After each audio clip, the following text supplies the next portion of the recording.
World Environment Day, June 5th. Today I'm going to tell about plant parts. Usually plants have root, stem and leaves and flowers.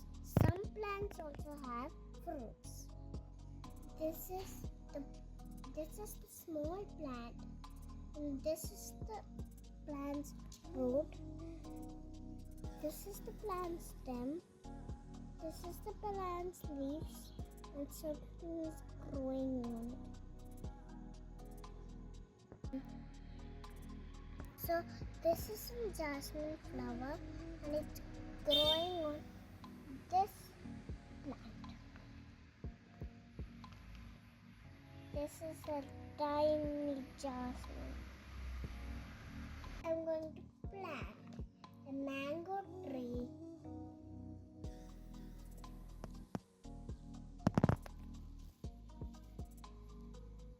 Now I'm going to water my plant.